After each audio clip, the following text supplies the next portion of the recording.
We're going to say, you got a great idea, but you're going at it wrong, or you're going at it from the wrong angle based on our experience.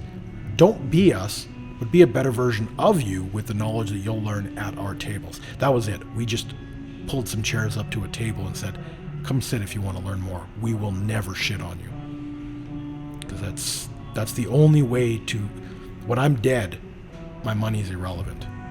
When I'm dead, my knowledge can go generation to generation. You don't get taxed on knowledge. You don't lose knowledge unless you stop transferring it between people. That's the reality of it. Is that why you went from like a faceless kind of Instagram before to like having a face now, because you want to have a bigger message and actually get that through to people? Or? Yeah, I don't believe that charitable work should be attached to look at me. So none of us had our face there. Occasionally, if we'd be out like feeding at the shelters and stuff like that, we'd purposely stage the picture so you could see how many hands were handing out food, because that is the basic transaction between humans, feeding someone else. Long before there was a monetary system, what did you do to a stranger who was having a hard time and knocked on your door? You fed them. You didn't talk about money. You didn't talk about what you had better than them. You didn't even talk about how shitty their situation was. If they looked like they needed a meal, you gave them a meal. You didn't ask whether they actually needed it. But if you thought they didn't and you had extra, that's how the world used to exist. And now, because of things like social media, it's like, no, me, mine, I need to have more than that. Oh, that picture looks like a better life than me. I'm jealous. Where does this word jealous come from? Who cares what someone else has? You're not living the same life. You're not doing the same things. Why does it matter what someone else has? And then we stop forgetting about who's around us. You know, each generation is born, whether you want to believe it or not, is born into wealthier and wealthier situations in North America. When I was born, I thought we were poor because everyone that I saw had more. I'd go to school and I'm like, single mom, 3 boys, didn't have new clothes, didn't have new bikes. I'd go to school and everybody had that stuff. So I thought we were poor because I never went somewhere where someone was homeless. If I did, then I realized I have wealth. The rain stays off me. There's something providing heat. And even if we're eating macaroni or rice and hot dogs, shit that people would laugh at, that make money, or you think they'd laugh, but they don't actually, because they don't care about you. This illusion that people will laugh at you if they find out about you, it's not true, because they got their own problems. So until I traveled the world after retirement and actually saw what third world poverty was, fuck man, I felt bad because I had everything. My mom was working her ass off to feed 3 boys. We had a house. We had meals. Doesn't matter if it was shit food. I'm here.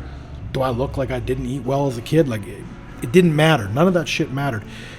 But every generation, the parents can use more and more income and debt to get bigger houses. So if you're born into a household that has a $500,000 or $600,000 house, you're not going to notice who has less.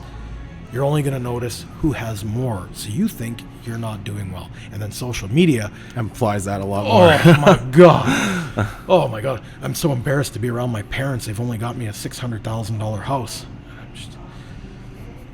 How did we get so far? Yeah, it's like I said, that 1% page is literally just climb as hard as you can.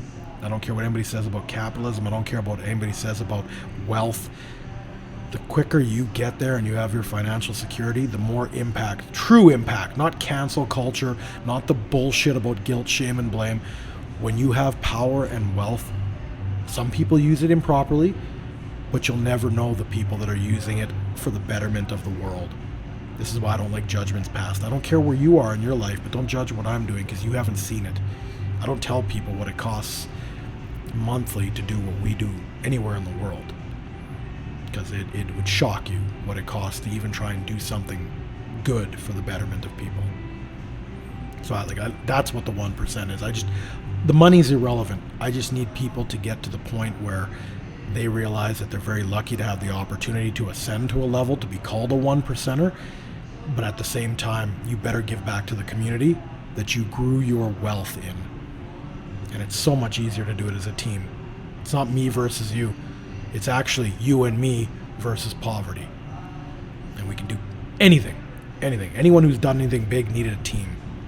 You may only hear about one person, but any smart person has a team. You already said yourself, you had to hire people because you grew so fast. You would have failed if you were ignorant enough to think you could do that all by yourself. I don't care how much of a badass you are. You just can't service all of that. So entrepreneurs understand that a team is the way to do it. Me versus the world, that's some glorified Hollywood bullshit. Ride or die, me and you, we're gonna, no, fuck that shit. Sit at the right tables. Everything sorts itself out after there. So, yeah. Very long-winded explanation, but that's why we have the 2 pages. That makes a lot of sense, and I think that's absolutely amazing what you're doing over here.